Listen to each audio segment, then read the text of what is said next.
aí, tranquilo? Estamos aqui no nosso primeiro episódio do Podcast Animal. Um podcast que tem a intenção de trazer assuntos sobre a veterinária, o mercado pet, abordando temas em que possam ser úteis para a nossa área como um técnico e também informando tutores e aqueles que têm algum interesse. Hoje nós estamos aqui com o Dr. Luiz Carlos Raiol, médico veterinário, formado pela UNB. Trabalha com a questão de medicina integrativa, que envolve nutracêutico, ozonoterapia, acupuntura e também do nosso tema de hoje, que é a questão do uso da cannabis medicinal na veterinária, né? E aí, tranquilo, doutor? Tranquilo, André. Prazer estar aí. Sempre bom, né, estar falando de cannabis para desmistificar um pouco esse assunto e trazer a visibilidade do uso da cannabis na veterinária. Foi um prazerzão ser convidado.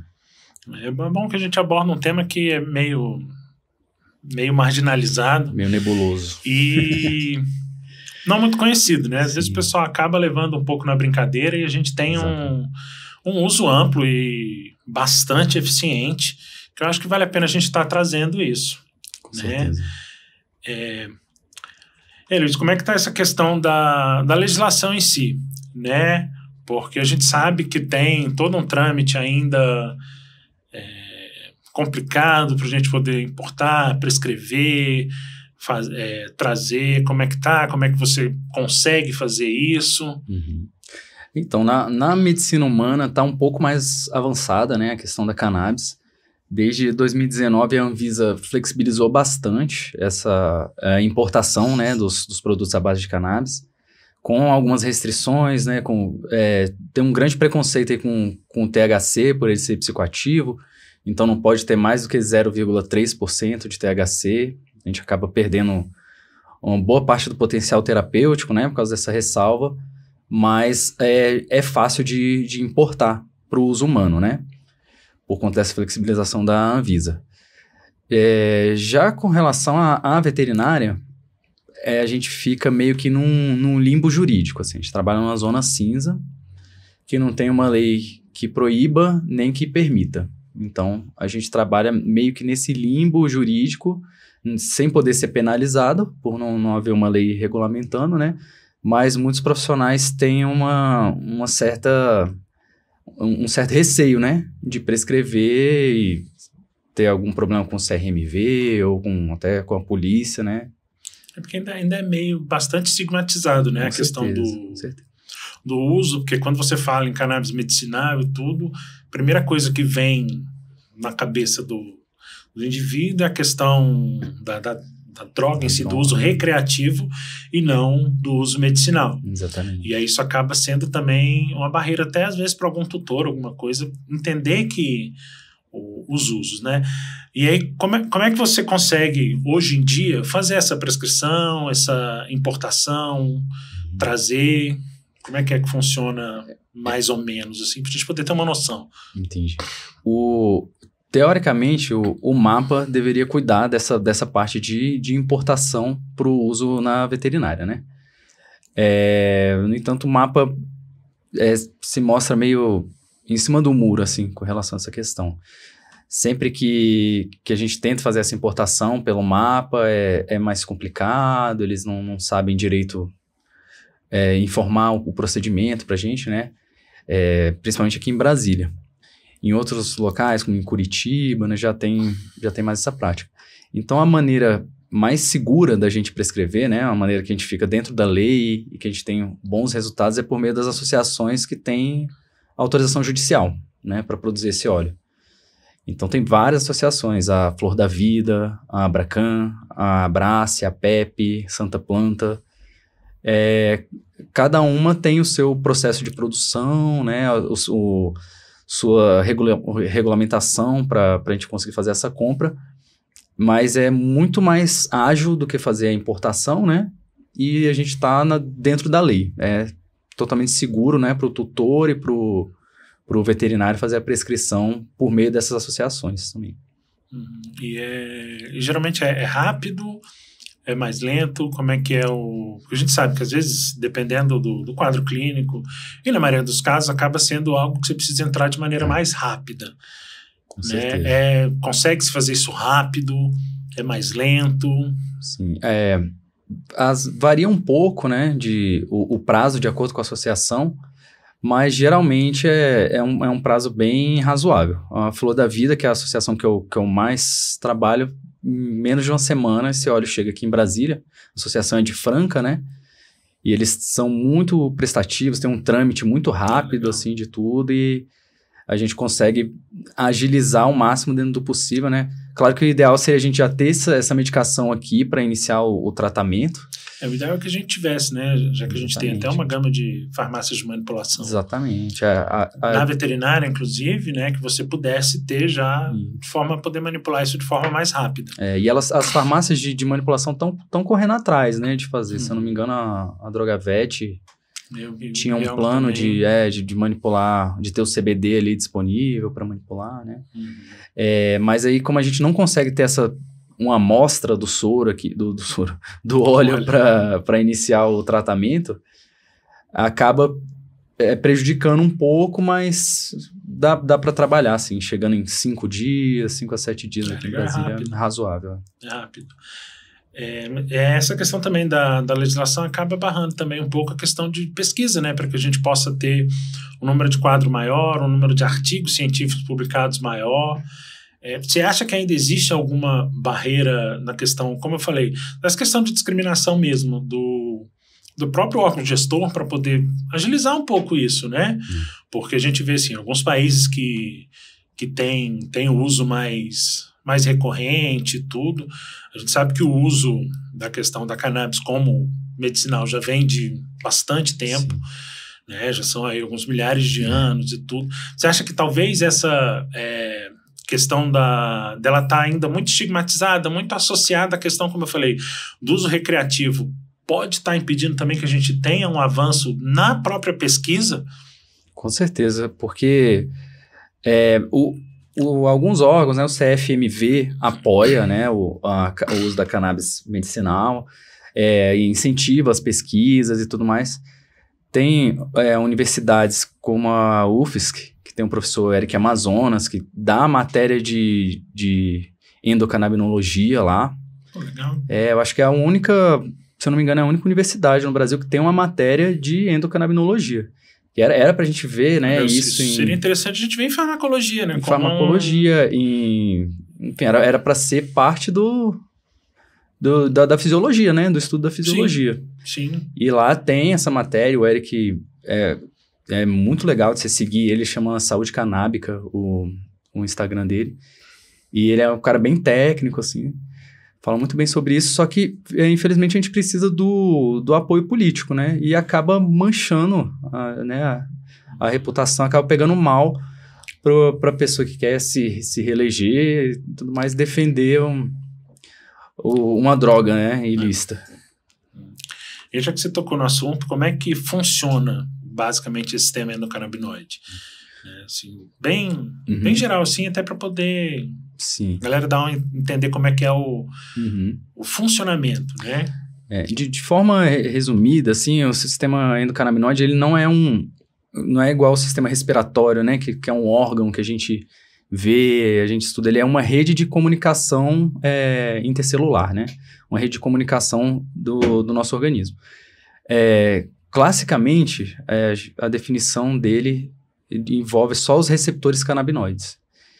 Então, são receptores que regulam o bom funcionamento, né, do corpo. Então, por exemplo, tem um neurônio ali que está desregulado, né, está produzindo impulsos nervosos de uma forma exagerada, né, que é o mecanismo da convulsão.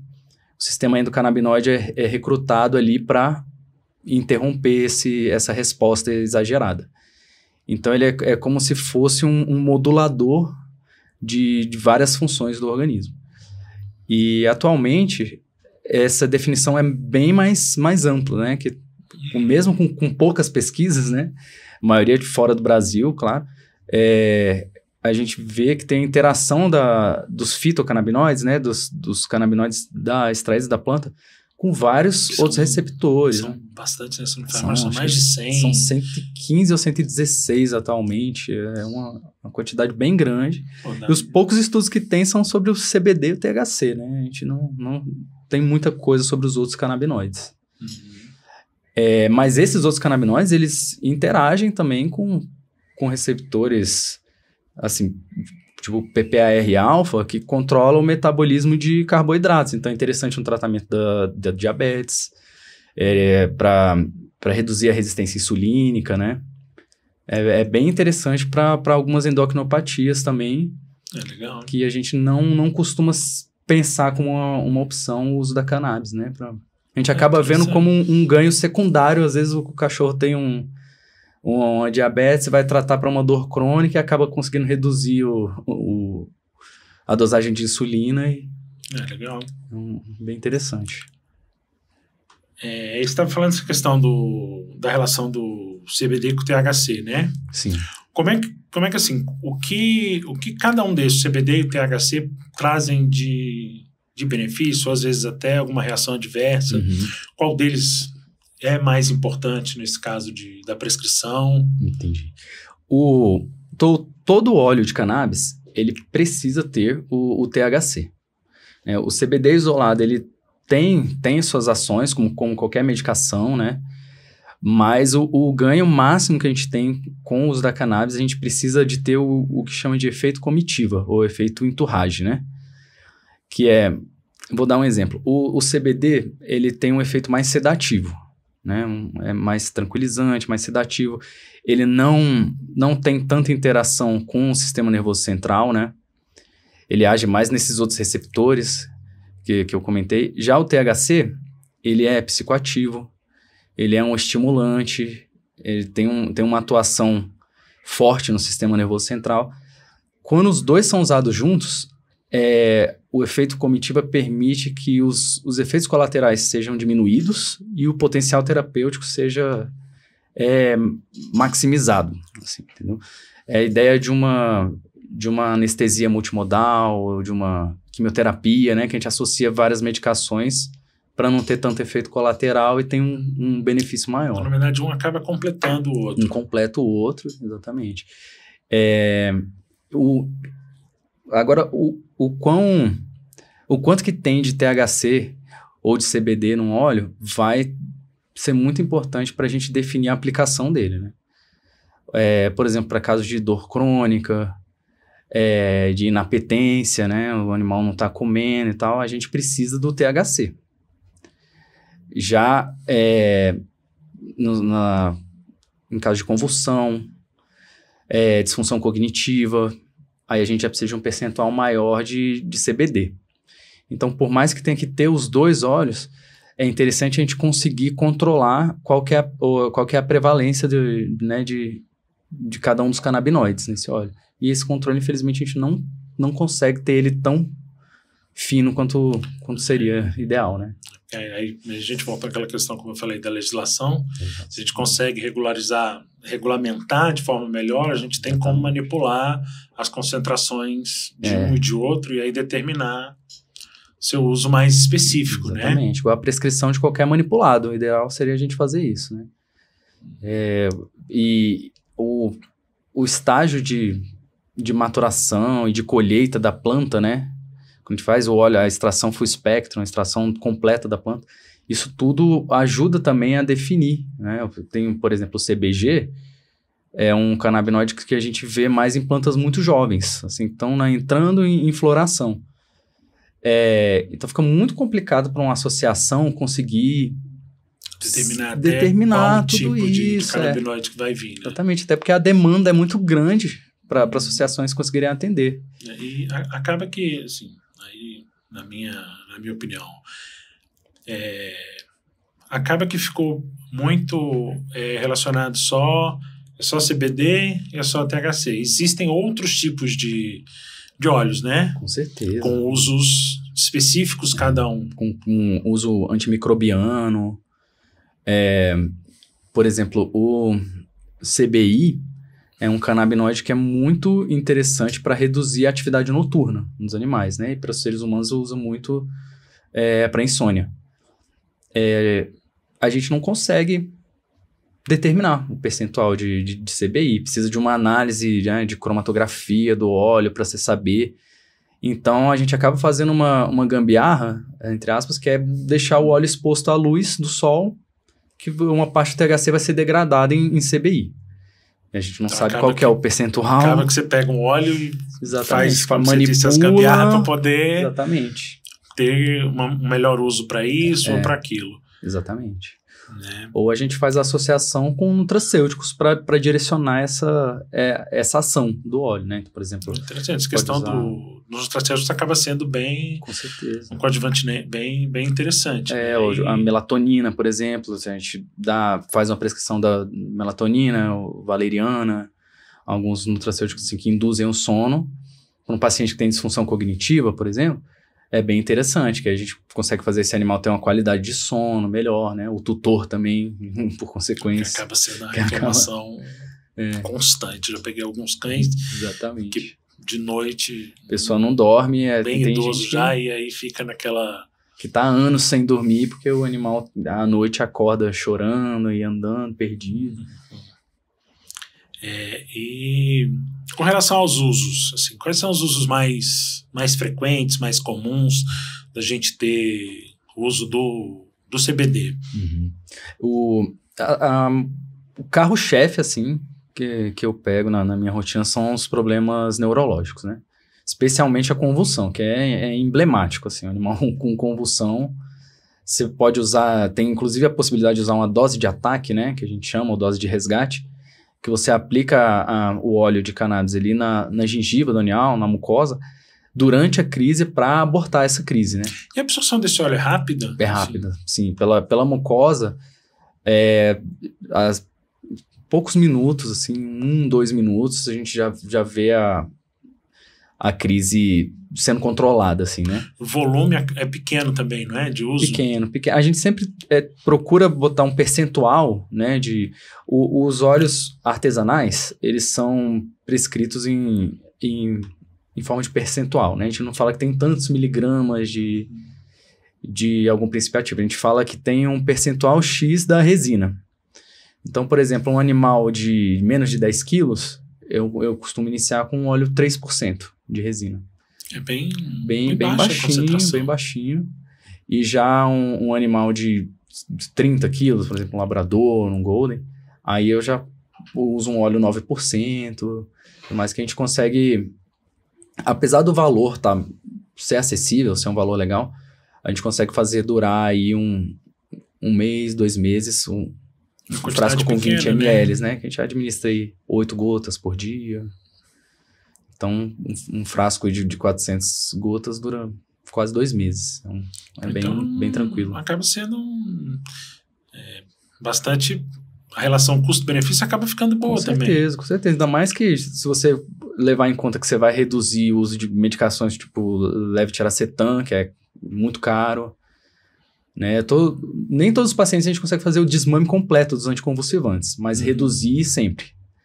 O levetiracetam, o brometo, o gardenal, a gente acaba barateando o tratamento também do paciente, no final das contas. E acaba também que a lesão em fígado, rim, é bem menor do que com o uso desses medicamentos.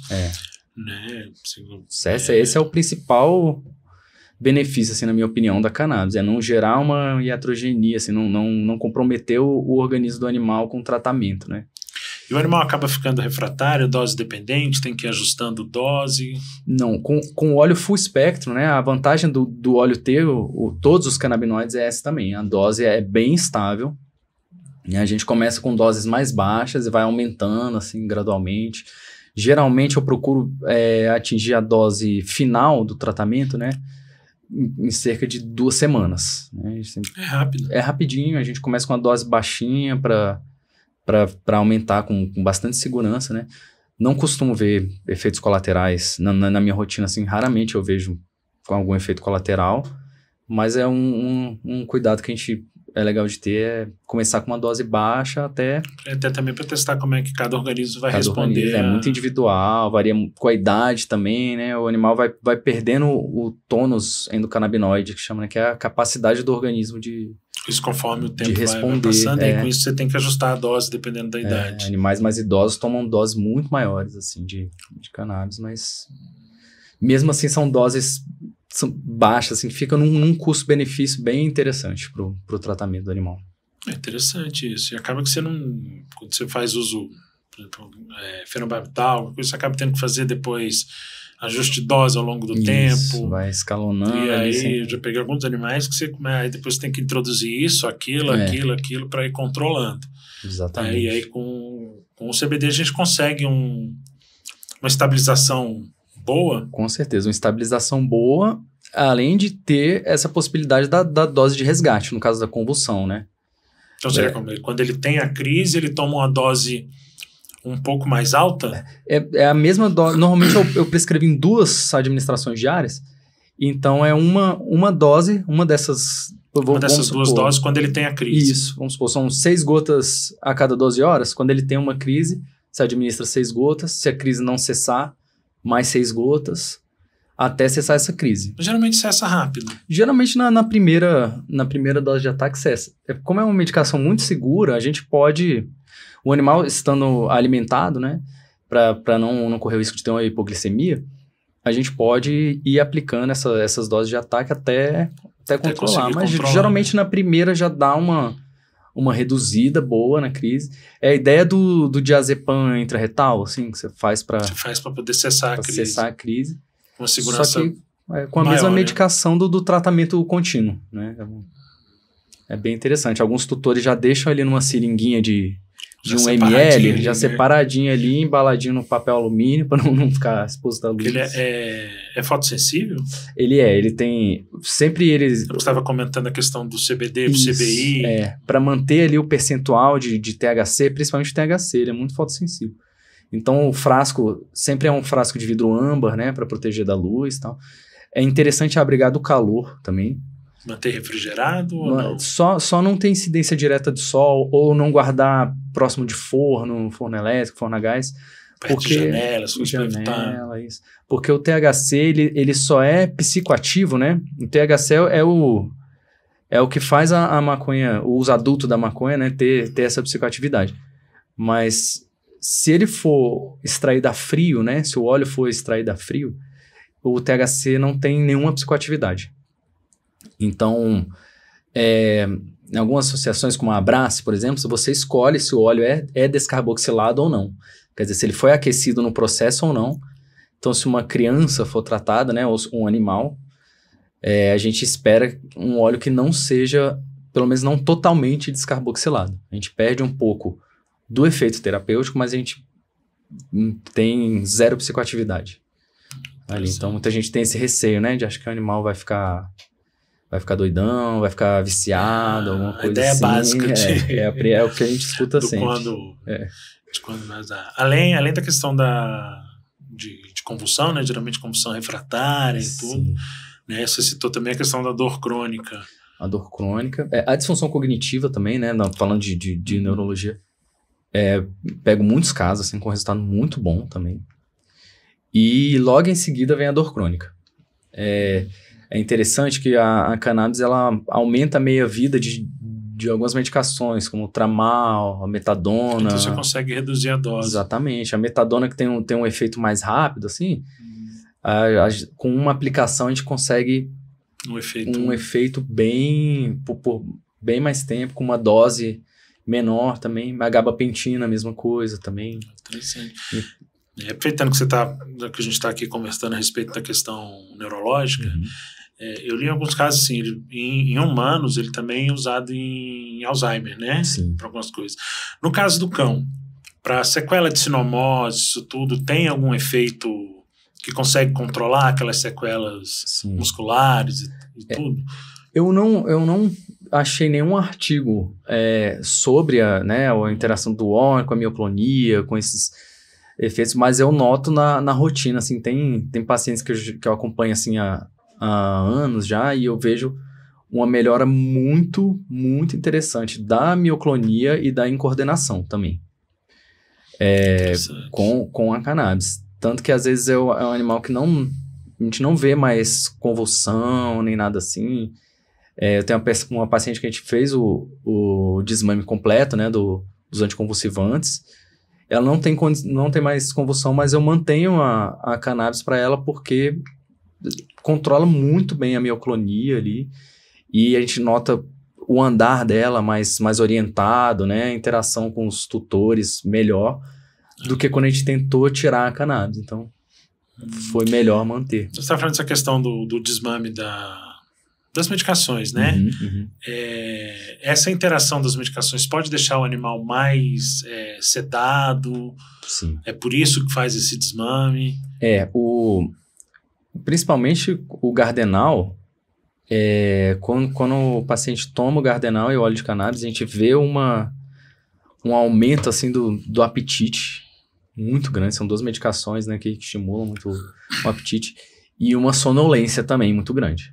Quando é associado. Quando associado. Então, o ideal é ir fazendo esse sedação, desmame. O desmame, geralmente, o que se indica é se o animal ficar um período considerável sem crise, né? Geralmente eu peço para ficar aí 21 dias observando sem crise. A gente faz um desmame de 1/5, né, 20% da dose por semana. E aí, se tiver alguma intercorrência, aí estabiliza ali naquela dose e aí mais 21 dias continua. Então, sempre começa pelo levetiracetam, né, pelo Keppra, depois o brometo e por último o Gardenal. E geralmente, assim, mais da metade dos casos a gente consegue deixar com a dose mínima ali só do Gardenal e tirar completamente as outras medicações. E uns 30% dos casos a gente tira tudo, fica só com a cannabis. O que eu vi interessante é exatamente você reduzir a questão da medicação, né? Sim. Para, às vezes, até um animal mais idoso ou que já tenha crises mais constantes, ele acaba ficando estressado cada vez que você vai medicar. E essa redução da medicação acaba sendo bem favorável para o tratamento. Bem favorável. E eles costumam, né, gostar muito do sabor do óleo também. Geralmente, quando ele vem não tem a questão de... Que nem a gente vê por aí, sabor carne... Não, ainda não. Espero que tenha. Porque a maioria das manipulações para veterinária vem em sabores bem variados. Mas eles gostam, principalmente quando os óleos têm com a base oleosa, o azeite de oliva, os cães costumam gostar. Eu tenho uma cadela, uma Golden de 15 anos. Então, não... ela tem câncer...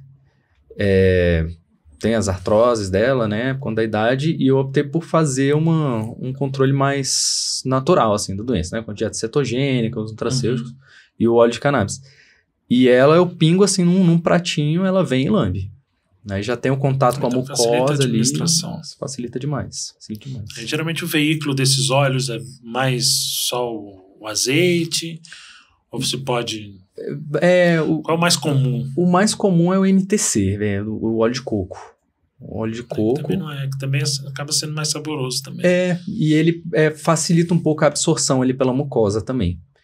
E os mais artesanais, assim, algumas associações preferem seguir uma linha mais artesanal, assim, usam o azeite como base. Aí não faz muita diferença no resultado. Mas, o veículo, né? O veículo, mas são sempre esses dois. Ou óleo de coco, né, MTC, ou... Eu perguntei mais por uma questão de pensar na palatabilidade mesmo. Sim, a do azeite, ele fica bem mais palatável mesmo. Mas no geral, eles aceitam muito bem. Eles gostam bastante do sabor. A questão da dor também, você está falando que tem câncer, né? Essa é sua? A minha, sim. E aí acaba dando uma qualidade de vida melhor, né? Com certeza. E mesmo quando o animal está fazendo a quimioterapia, é interessante para melhorar, né? Para driblar os efeitos colaterais da quimio, né?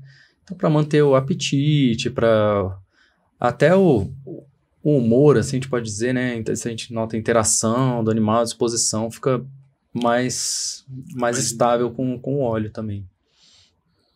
E ele tem um efeito quimioterápico, né? Bem estudado também, é anti-angiogênico, né? Ele reduz ali a nutrição do tumor, a formação de vasos. Acaba sendo um excelente coadjuvante para... além de ter como coadjuvante da terapia, né? É interessante para os efeitos colaterais também dela. Mas nesse caso também, até como a gente estava citando no começo, você trabalha com essa questão da medicina integrativa, você modificar também a alimentação, isso tudo acaba interferindo bastante, né? Sim. E como é que isso auxilia Assim, a base do tratamento, por exemplo, de câncer, eu sempre procuro focar na dieta, né? Os cães, os gatos, eles ficam muito bem em cetose, assim, em dietas com baixo nível de carboidrato, né? Claro que a gente tem que ver a função renal, como é que tá direitinho, escolher as fontes, né? As melhores fontes de proteína e tal. Mas depois que a gente estabelece uma dieta, aí eu procuro ver os melhores nutracêuticos, né, para aquela situação. Então, pro câncer, eu uso muito o Ganoderma, né, que é um cogumelo, luteína, piperina, curcumina, que são substâncias ali que vão ajudar a induzir a morte celular do tumor, né, a apoptose, e vão diminuir a nutrição, né, do tumor também. Então, inibir a formação de vasos, né? Tudo isso que a cannabis faz também, mas se ela tiver o suporte desses outros nutracêuticos, a gente vai ver um resultado muito mais rápido. Acaba que você tem que trabalhar em todas as frentes. Ramos, né? Exatamente. Assim, até porque quando a gente fala do animal com tumor e tudo, o principal, o importante é a gente conseguir manter uma qualidade de vida o maior tempo possível. Exatamente. Né? E aí, trabalhando com essa... Principalmente para os idosos, né? Os animais idosos. A questão cognitiva acaba também mais os animais idosos, sim, né? Sim. E aí é quando a maioria dos tutores acaba perdendo um pouco a paciência. Totalmente. Por conta de não estar dormindo. E acaba dopando o animal para ter um sossego. Mas tem outras formas, né, da gente fazer isso. Eu tava lendo, né, diz que inclusive a questão de ceratoconjuntivite seca também, sim. Eu vi uns estudos usando, que diz que aumenta a produção sim. de lágrima, então assim, a gente vê que tem uma gama boa de usos, né? Acaba às vezes até, são tantos potenciais terapêuticos que às vezes até descredibiliza, sabe? Que a pessoa pensa, nossa, mas é uma panaceia, será que é isso tudo mesmo, assim? Mas é porque a função de regular a homeostase, né, de manter o equilíbrio harmônico ali dentro do organismo, por essa comunicação, isso não é nada místico, né? Uhum. O sistema endocannabinoide está aí para isso, né? O sistema endocannabinoide ele é bem amplo também, né? Muito, muito. Ele acaba atuando em diferentes situações. Se você for considerar o sistema endocannabinoide expandido, né, que é aquele que eu falei que não leva em conta só os receptores canabinoides, em todos os outros, né? Ele está presente em todas as células nucleadas dos vertebrados. Então, praticamente toda célula, né, dos animais vertebrados vão ter ação do sistema endocannabinoide. Então, no sistema imunológico, né, a maturação das células, numa situação de uma inflamação, por exemplo, uma artrose, uma artrite, você fizer a análise da membrana da célula, você vai ver que tem muitos receptores CB2 ali, que é onde se liga principalmente CBD. Eles estão com maior expressão ali, que é sinal que o corpo está precisando de ser modulado, né, de ser regulado pelo sistema endocannabinoide. Então, muitas dessas ações é simplesmente o organismo restaurando o equilíbrio, né? Por isso que eu falo muito que tem sempre um ganho secundário, né? Você entra com a cannabis por causa de uma dor ou por causa de um câncer, e aí o tutor vem falar, poxa, ele tá tão mais tranquilo, ele parou de rosnar, ou, nossa, ele tá comendo super bem. Então, a gente sempre tem um ganho secundário, assim, porque... acaba trazendo um equilíbrio para o organismo como um todo. A homeostase mesmo. É claro, assim, que com a idade, né, o animal vai perdendo essa capacidade, né, de restaurar o equilíbrio, mas daí que vem tantos usos da cannabis, né, tanta indicação diferente da cannabis dessa ação. Falando questão dos animais com disfunção cognitiva e tudo, a questão da ansiedade, ele controla bem? Controla legal. No caso de, por exemplo, animal, somente agora, fim de ano, de fogos, por mais que a gente tenha uma legislação ampla dizendo que não pode, não tem jeito, Sempre tem. Ele consegue controlar essa ansiedade? Esses fatores... De maneira menos eficiente ou menos intensa. Sim, menos previsível, assim, sabe? Tem animais... Seria mais para uso de problemas mais crônicos do que imediatos. Eu nunca tratei um animal especificamente para um problema comportamental, só com a cannabis. Porque tem animais que reagem de forma diferente, né? Principalmente ao THC. Então, eu tive 2 pacientes que eles eram hipersensíveis ao THC. Então, isso é algo que a gente não consegue prever também, algo que não tem como prever. É igual uma reação extrapiramidal que um animal tem com outra medicação. Mas um deles tinha disfunção cognitiva.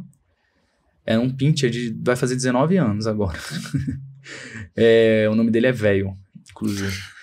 E aí ele ficou muito agitado com a cannabis, mas ele precisava, né, porque ele tinha um histórico de câncer, de dor também, além da disfunção cognitiva, ele precisava de um óleo com um percentual de THC legal, assim.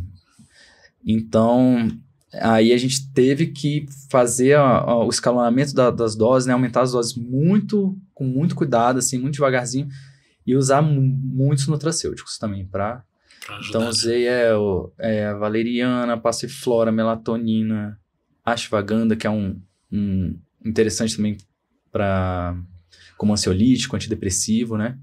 Tem efeito parecido com a fluoxetina, assim. Legal. E aí a gente conseguiu. Outro paciente meu, que ele tinha convulsão com a administração do óleo, que é super esquisito, mas foi particular. Então, por isso que é importante começar com a dose bem baixinha. Foi uma convulsão leve, mas era assim, tomava o óleo, passavam alguns minutinhos e ele tinha convulsão. Então, para esse paciente, a gente precisou usar um óleo com baixíssimo THC.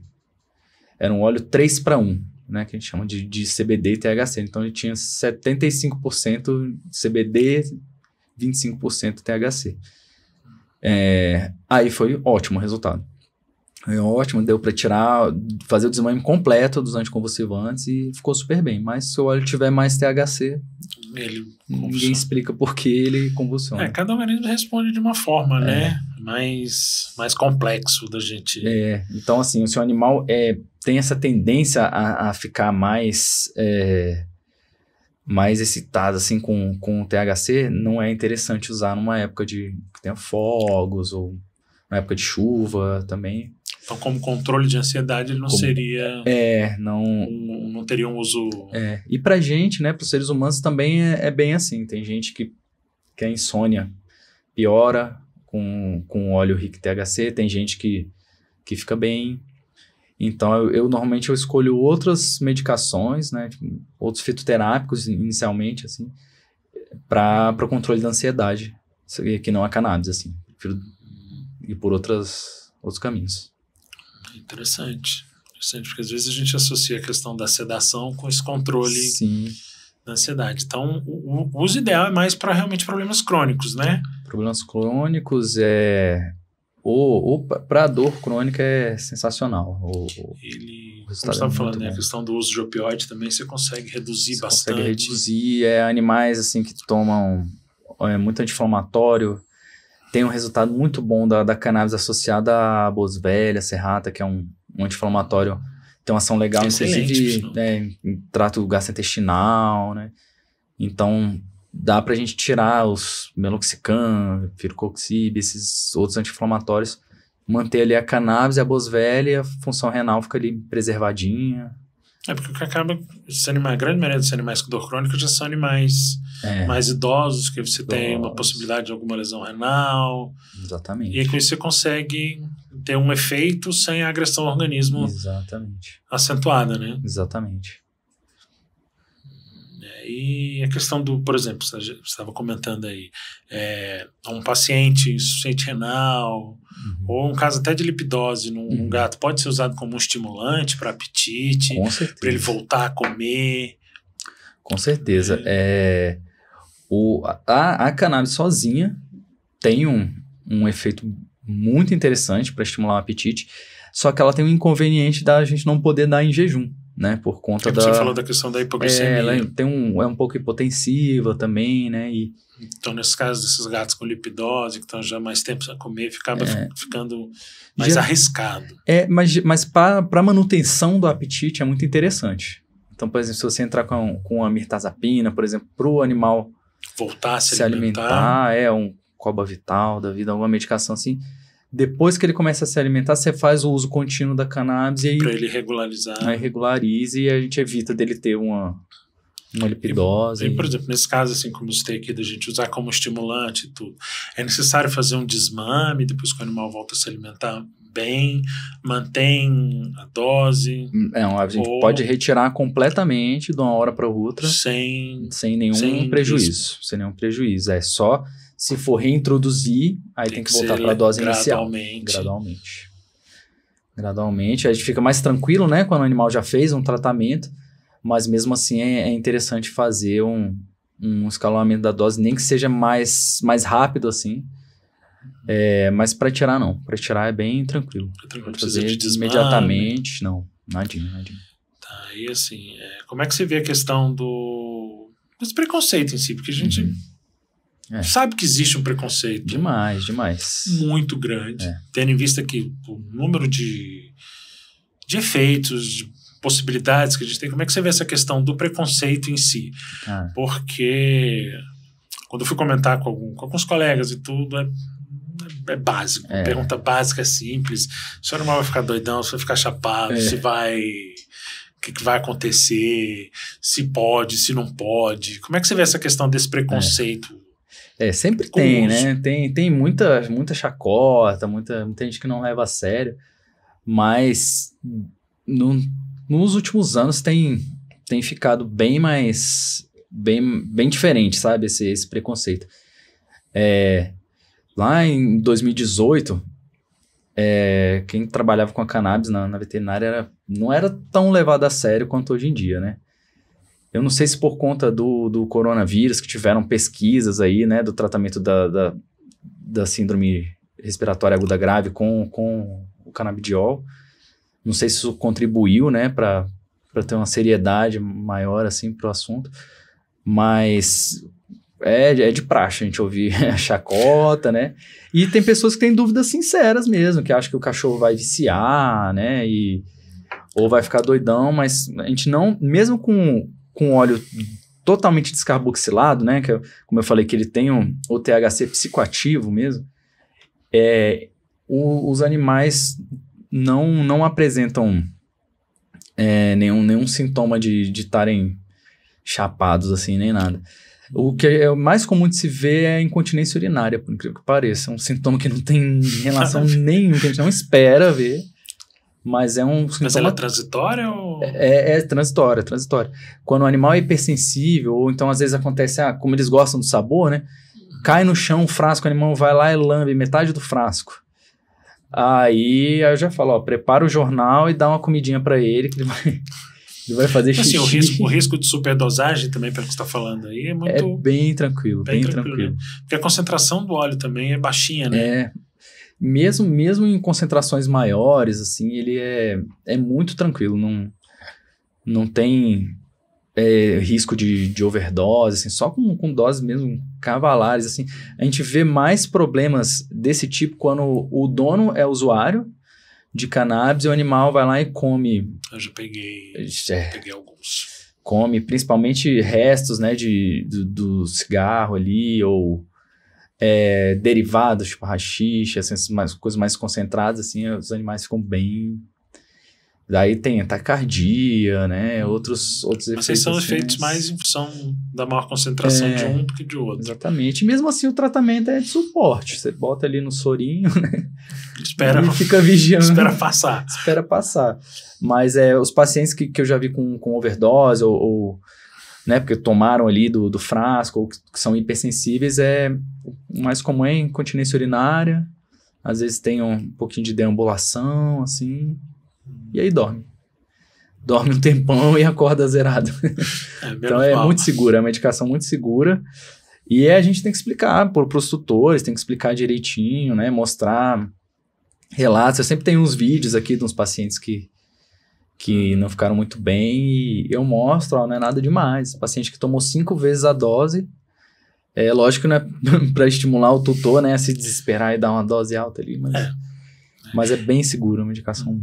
E a questão da prescrição hoje em dia, como é que ela é feita?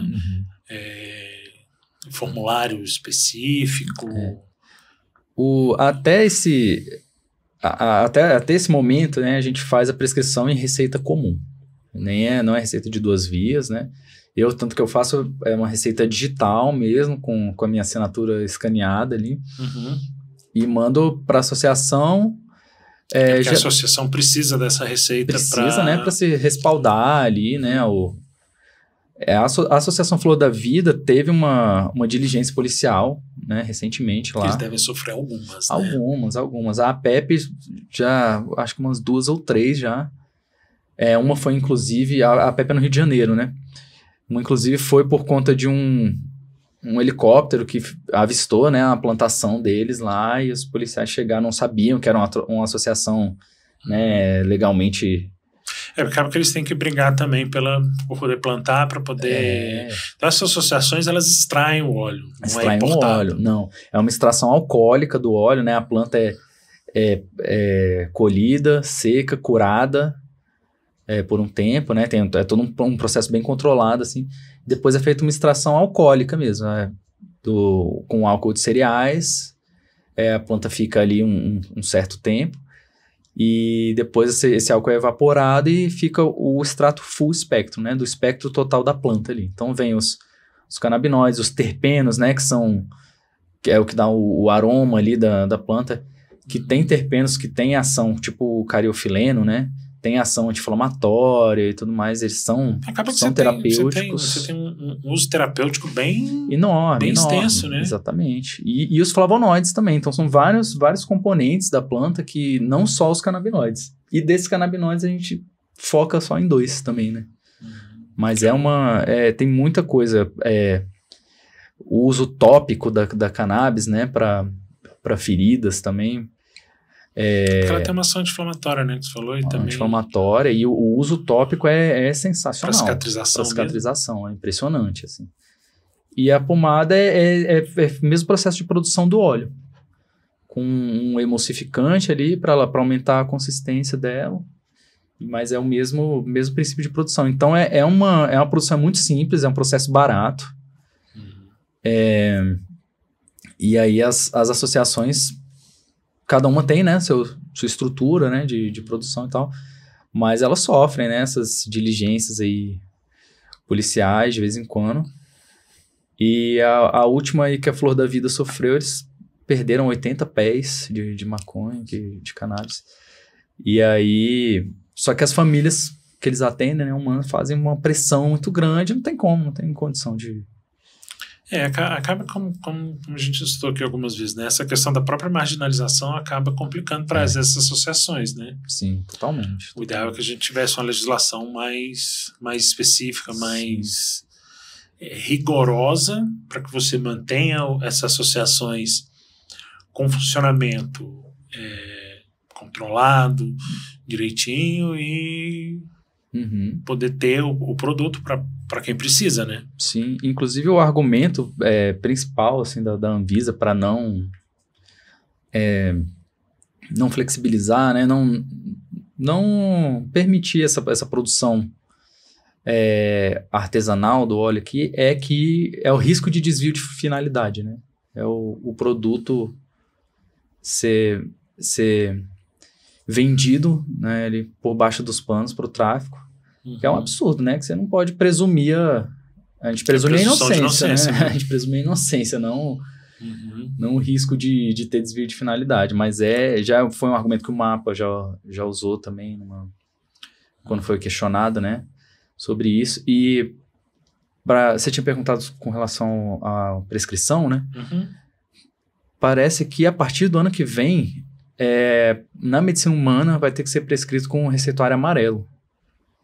E aí a gente vai na veterinária continuar prescrevendo, né, com o receituário comum até ter uma legislação específica. Específica, né? Que inclusive é Acho que o... a partir do momento que na humana for com receituário amarelo, aí provavelmente a gente vai ter que se adequar, né?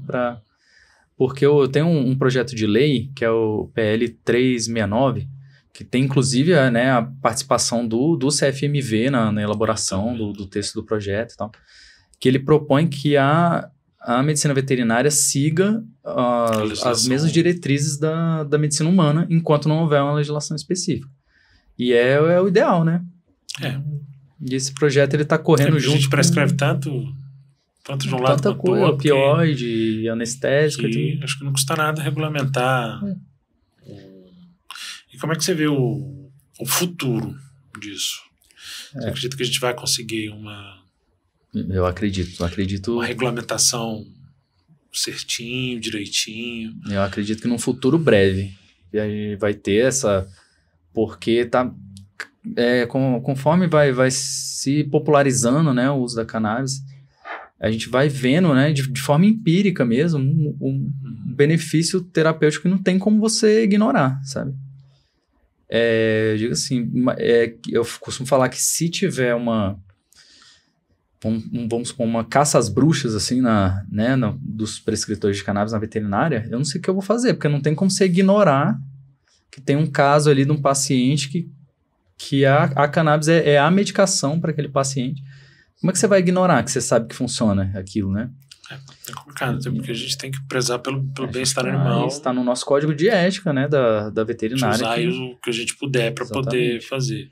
E você acha que, por exemplo, assim como a gente tem na veterinária associações de ortopedia, de oftalmo, tudo, a criação de uma associação para o uso da cannabis medicinal com veterinários cadastrados, tudo, você acha que pode controlar um pouco essa controle da prescrição, até para que a gente possa, quando a gente percebe, no meu caso que sou clínico geral, a gente percebe assim, eu acho que esse é um animal que poderia ter um efeito legal com a cannabis, indicar para um colega que trabalhe para que a gente possa até integrar, ter uma integração maior entre a gente, para poder assim, o Dr. Luiz trabalha, vou encaminhar você para lá, porque ele vai te orientar, vai poder te prescrever. Você acha que isso é uma opção interessante? Com certeza, acho que ia ser excelente, até para estabelecer diretrizes ali também, né, de como fazer a prescrição do óleo, né, como escolher. Isso fica muito solto, né? Hoje em dia a gente conta com a experiência dos colegas, com os relatos de caso, mas se tiver uma associação, assim, um núcleo de especialistas. Isso, um núcleo de especialização nisso, vai ser muito interessante para normatizar isso, para padronizar. E também para fomentar as pesquisas, né? Que a gente precisa de fazer pesquisa aqui sobre isso. Mas a gente precisaria que a gente conseguisse uma legislação que liberasse um pouco mais.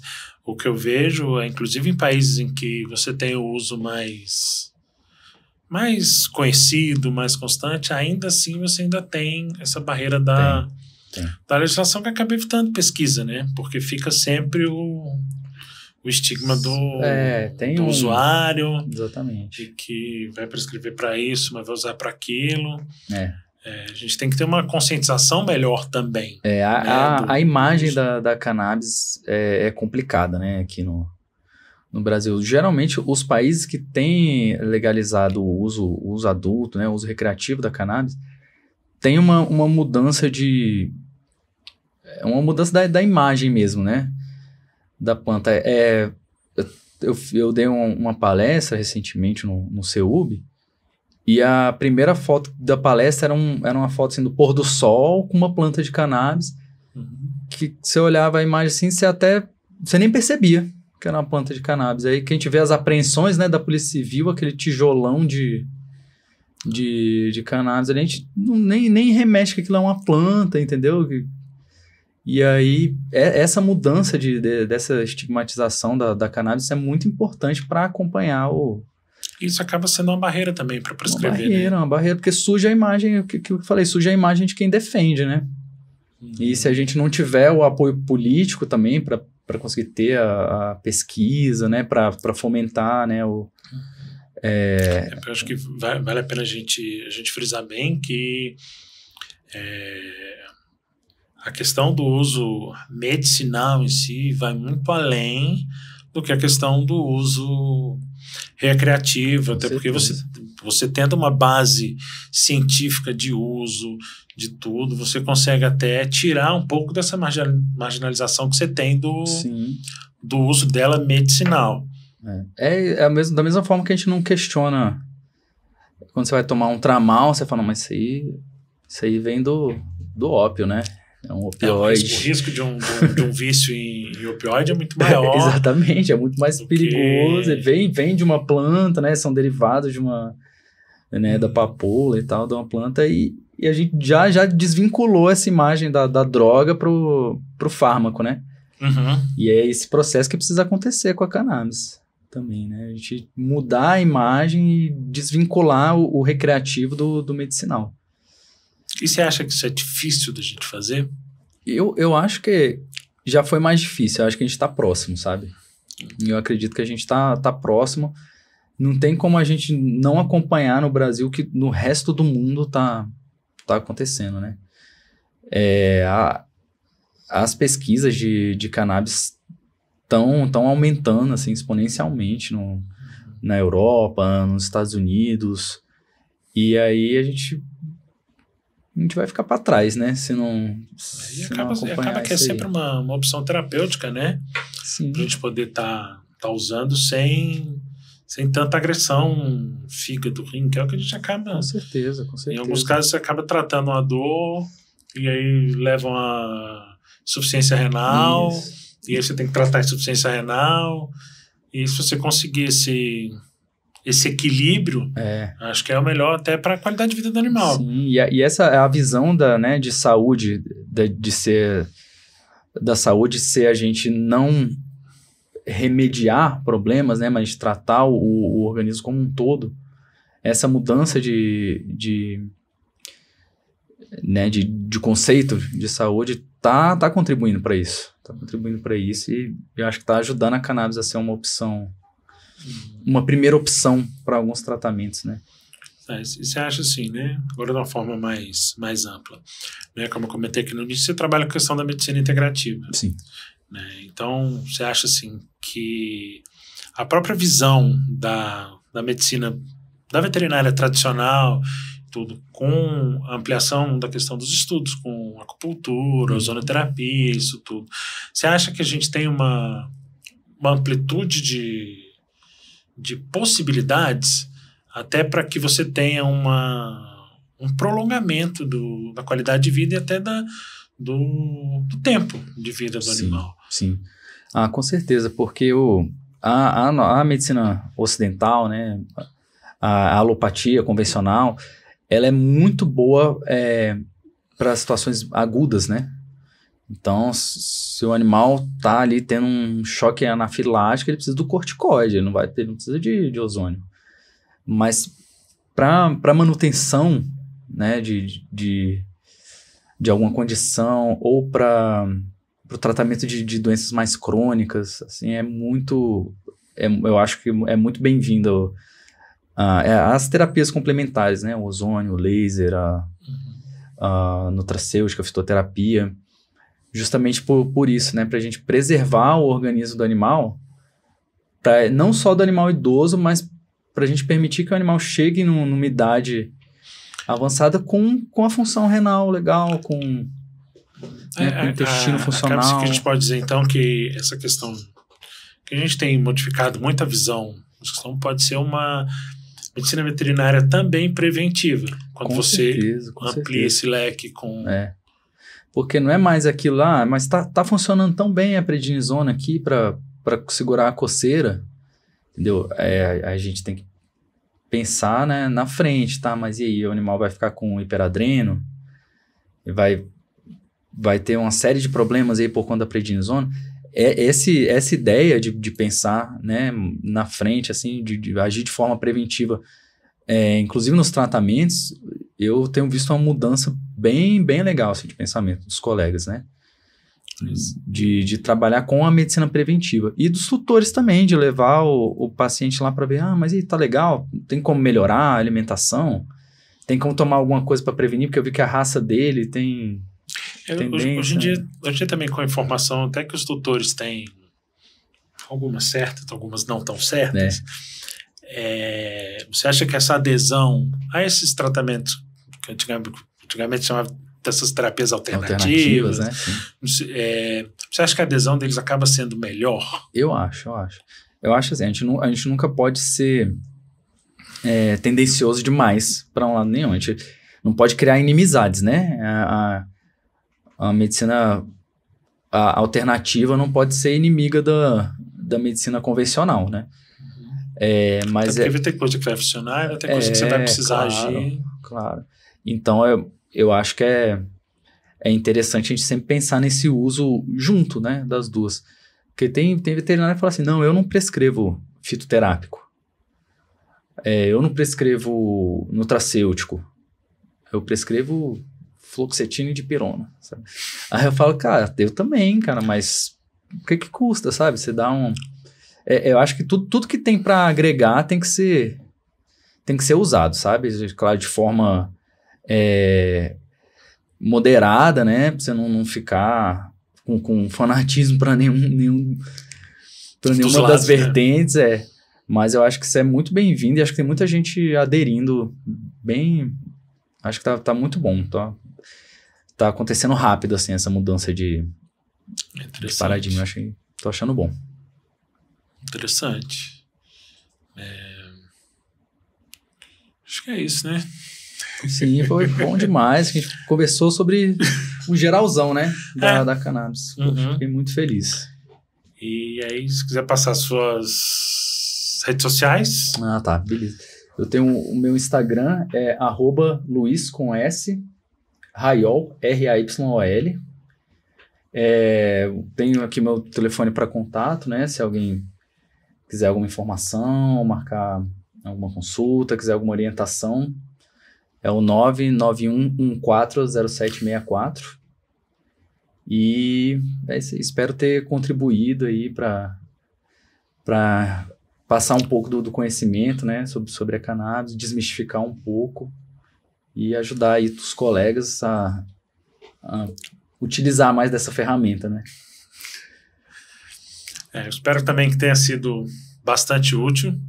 Acredito que o Dr. Luiz está disponível para quem quiser trocar uma ideia, tirar alguma dúvida, até procurar ele para poder fazer uso, nesse caso, animais que tem algum problema mais crônico, alguma coisa realmente que você tenha essa possibilidade terapêutica. Eu acho que é sempre muito útil, né?